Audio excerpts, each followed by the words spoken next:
हमें हमारी एंजी दिखाई जाती है जो अपने कमरे में आकर लेट चुकी थी। वो सोचती है मुझे इतना सारा बुरा क्यों फील हो रहा है, क्योंकि अगर मैं एडन को छोड़ के चली गई तो मैं भी उन लोग की तरह हो जाऊंगी जिन्होंने मुझे छोड़ दिया था। और मैं वहां जाना नहीं चाहती, लेकिन मैं एडन के साथ रह भी नहीं सकती।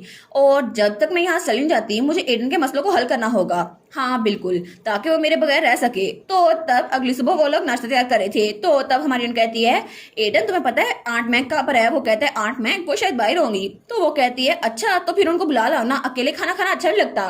तो वो उसको बुलाने चल जाता है। तो हमारी सोचती है ठीक है मैं एडन के लिए कुछ करूंगी।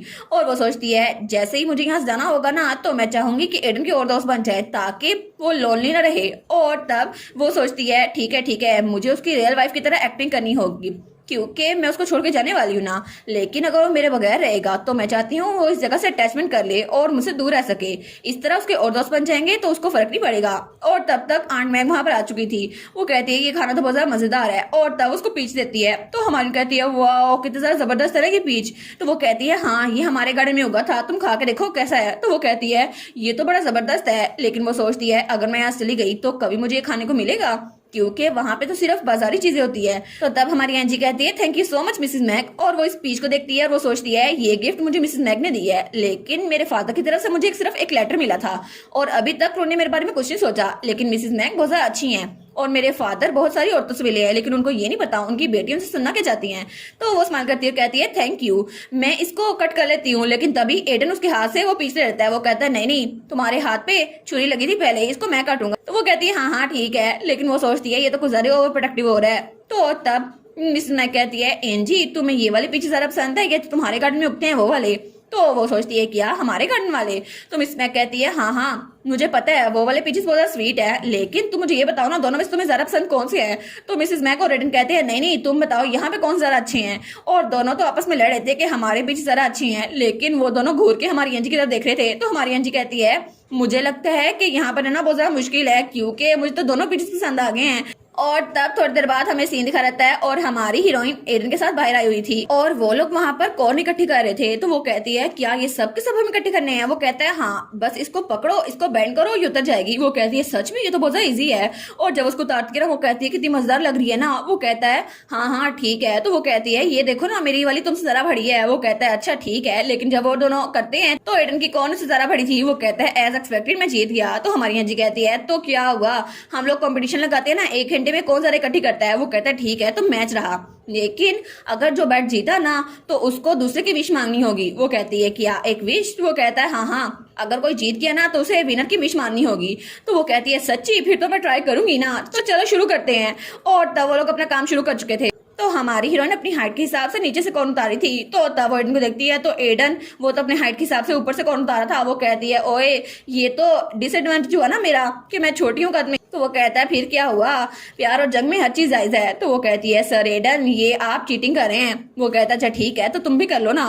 तो वो बड़ी गुस्से में आ गई थी। वो कहती है ठीक है मैं जीतूंगी चाहे जो कुछ मर्जी करना पड़े। लेकिन तब वहां पर देखती है वो कहती है वाह ये वाली कौन तो सबसे ज्यादा बड़ी है, जरा देखो सही। और वो उसके पास लेकर आती है। वो कहती है ये वाली तो उससे भी ज्यादा बड़ी है ना। तो वो कहता है ठीक है मैंने अपनी हार मान ली, चलो इसको सही साफ करो। और तब उसके चेहरे पर रुमाल रखता है। वो कहती है ठीक है इसका पोस्टर भी अच्छा है। वो कहता है यूर वेलकम। और तब उन्होंने वो सारी कॉर्न इकट्ठी कर ली थी। और जब वो लोग घर पे वापस आए थे तो हमारा एडन कहता है नहीं इसके अलावा कोई भी बात मनवा लो। वो कहती है लेकिन ये तो बैट थी ना, तुम्हें मेरी बात माननी थी। वो कहता है मैंने ये कभी नहीं कहा था कि वो बैट यही होगी, तुमने मुझे समझ के रखा है। वो कहती है लेकिन इसमें मुश्किल ही क्या है, तुम बस मुझे बंदूक चलाना सिखाओगे और कुछ नहीं, और मैंने बेयर्स को हंट करना है, मैं कौन से शिकार पे जा रही हूँ। और वैसे भी वो देखो दीवार पे एक बंदूक लटकी हुई है। वो कहता है हाँ ये सच तो है ना।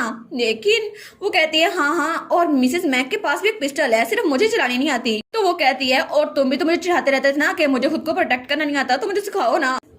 तो हमारा एडन कहता है लेकिन मैं ये बात कैसे मान सकता हूँ। वो कहती है सच में तुम मना करने वाले हो, और वो तो बड़ी क्यूट सी लग रही थी। वो कहता है अच्छा ठीक है मैं सिखा दूंगा और कुछ।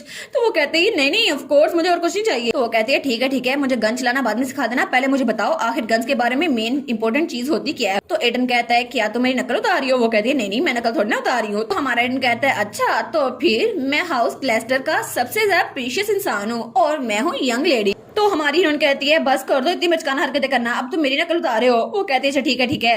और तब वो दोनों चुप हो गए थे। वो कहती है लेकिन आखिर तुम मुझसे कौन सी विश मांगने वाले थे? तो हमारे हीरो को तो पसीना आ रहा था। वो कहता है नहीं मैं तो कुछ नहीं मांगने वाला था। वो कहती है सच्ची? वो कहता है हाँ हाँ बिल्कुल। तो वो कहती है अच्छा ठीक है तो मुझे बताओ ना, मैं तुम्हारी फ्री में विश ग्रांट कर दूंगी। वो कहता है जब मुझे जरूरत पड़ी मैं तुम्हें बता दूंगा, लेकिन अभी नहीं। वो कहती है ठीक है जब जरूरत पड़ी मुझे बता देना, ओके। और तब हमारा एडन सोचता है मैं इसको ये कह नहीं सकता कि मैं इसके साथ रहना चाहता हूँ, लेकिन अगर मैंने अभी से ये कहा तो हम लोग बहुत ज्यादा ऑकवर्ड हो जाएंगे और मैं नहीं चाहता हम लोग ऑकवर्ड हो। और तब सीन चेंज होता है और हमें दूसरी तरफ एम्पायर का सीन दिखा रहता है और हमारी हीरोइन के फादर का ऑफिस। तो वो कहता है अच्छा तो तुमने इस आर्टिस्ट के बारे में क्या सीखा है ना, ये वाला आर्टिस्ट, तुम्हें क्या लगता है ये पेंटिंग अच्छी है? और वो वहाँ चेयर पे बैठा हुआ था और उसका वर्ल्ड उसके पीछे था। तो वहाँ पे जो आर्टिस्ट आता है वो कहता है नहीं सर कोई मसला नहीं है, आप इसमें से कोई भी चूज कर सकते हैं और हमारे पास तो बहुत ज्यादा पेंटिंग्स है। लेकिन वो सोचता है सच में इसका टाइटल से छीना भी जा चुका है, फिर भी क्राउन प्रिंस के पीछे ही लगा हुआ था और अब तो उसको एक आइलैंड पे भेज दिया गया है, लेकिन फिर भी इसमें इतनी अकड़ क्यों है? लेकिन उसके सामने कुछ नहीं बोलता। तो वो सोचता है ड्यूक ग्लास्टो के पास अभी भी बहुत ज्यादा ताकत है तो मुझे मार सकता है। तो तभी पीछे से बंडर कहता है इसके अलावा और नेक्स्ट दिखाओ मुझे। तो वो कहता है जी और ग्रेस। और तभी वो एक पेंटिंग निकालता है जो कि सनसेट के बारे में थी और वो उस पेंटिंग को ड्यूक को दिखाता है। तो ड्यूक कहता है ओहो ये पेंटिंग मुझे अच्छी लग रही है, इसके बारे में बताओ। तो वो कहता है ये पेंटिंग तो एक ऐसी लड़की ने बनाई थी जो कि एक कंट्री साइड में रहती थी और वैसे भी उस वक्त किसी ने उसको पहचाना नहीं था तो इसलिए उसको ज्यादा फेम नहीं मिली। तो ड्यूक कहता है अच्छा उस आर्टिस्ट का नाम क्या था? तो वो लड़का कहता है वो असल में उनका नाम था नैन्सी डिल्टन। तो ड्यूक कहता है क्या नैन्सी डिल्टन, तुमने यही कहा ना? तो वो कहता है जी।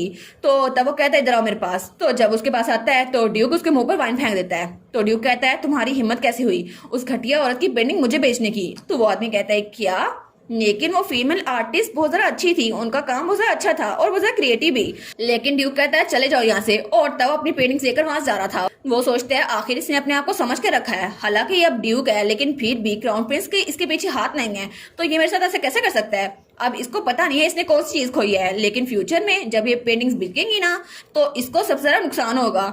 और तब ड्यूक का ग्लास वहां पे पड़ा हुआ था और उसका बटलर और वाइन डालने लगता है। वो कहता है नहीं इसके बजाय मुझे सिगार ला कर दो। तो तब थोड़ी देर बाद वो सिगार पी रहा था। वो सोचता है अब तो कोई भी मुझसे नहीं डरता, हालांकि पहले हर कोई मेरे सामने कांपता था सिर्फ इसलिए क्योंकि मेरी बेटी क्राउन प्रिंस को सेड्यूस करने में नाकाम हो गई। तो तब वो कहता है क्या तुमने काउंट और जेस्टर के बारे में पूछा? वो कहता है जी सर मैंने पूछा था। तो वो कहता है अच्छा तो क्या उसकी बीवी मर गई? तो वो कहता है नहीं सर अभी नहीं मरी। तो वो सोचता है मैं अभी सोच ही रहा था कि एंजी की शादी उससे करवा दूं क्योंकि काउंट और जेस्टर मुझे उससे बहुत ज्यादा फायदा होने वाला है। हालांकि वो बिल्कुल एक प्ले बॉय है लेकिन फिर भी उसकी उम्र भी बहुत ज्यादा है, लेकिन मैं चाहता हूँ कि मेरा इन्फ्लुएंस बढ़े। लेकिन तब वो बड़े गुस्से में हुआ था और तब वहाँ पे टैप करा था। लेकिन तब वो कहता है बटलर क्या तुमने उस बारे में पता कराया जो मैंने तुमसे पूछा था? तो वो कहता है जी सर रिपोर्ट ये रही। तो तब ड्यूक उस रिपोर्ट को देखता है और वहां पर हमारा एडन था, उसकी फोटो लगी हुई थी। तो वो कहता है अच्छा तो यहाँ पर तो देखने के लिए कुछ भी नहीं है और वो उन रिपोर्ट्स को फेंक देता है। तो बटलर कहता है मुझे माफ कीजिएगा लेकिन उसके बारे में कोई इन्फॉर्मेशन नहीं मिल रही और वो तो कंट्री साइड में अकेला रहता है। तो ड्यूक वो स्माइल करता है। वो कहता है अच्छा एक एम्पर का इलेजमेंट चाहे, पता नहीं नए क्राउन प्रिंस ने आखिर उससे मेरी बेटी की शादी क्यों कराई जिससे मुझे कोई फायदा नहीं होने वाला। और तब वो सिगार वहां पर उस न्यूज़पेपर डालता है। वो कहता है ठीक है चाहे कुछ भी करो, वो एक कॉमनर है ना, उसको पैसे का लालच दो लेकिन कुछ करो जिसकी वजह से वो मेरी बेटी को डाइवोर्स दे दे। और तब स्मार्ट करता है। वो कहता है बस उसे पैसे दो और मेरी बेटी को डाइवोर्स दिलवा दो क्योंकि एंजी यहाँ पर आने वाली है। तो उसका बटलर कहता है जी सर मैं समझ गया। तो तब वो हंसता है। तो तब वो कहता है अच्छा वैसे भी ज्यादा पैसे खर्च नहीं करना चाहता लेकिन अभी इस पे ज्यादा फोकस करो, देखो कि एम्पर उसकी माँ से कब मिला था और मुझे उसके बारे में थोड़ी इन्फॉर्मेशन चाहिए। और वहाँ पे एडन का सारा बायोडाटा पड़ा हुआ था जहाँ पे उसकी माँ का नाम भी लिखा हुआ था नैन्सी डिल्टन। वो कहता है बस मुझे उसकी माँ के बारे में पहले पता करना है कि आखिर उस औरत ने एम्पर को अपने जाल में कैसे फंसाया, सबसे पहले ये पता करो और उसके बाद हम लोग एंजल के डाइवोर्स का मामला हल कर लेंगे। और इसी के साथ ये वाला पार्ट यहीं पर ख़त्म। तो आप लोग बताइएगा आप लोग को ये पार्ट कैसा लगा और वीडियो को लाइक और चैनल को सब्सक्राइब लाजमी कीजिएगा। बाकी वीडियोस का लिंक भी स्क्रीन पर नज़र आ रहा होगा तो काइंडली उनको भी चेकआउट कर ले। और thank you so much for watching my videos. Stay safe, bye bye.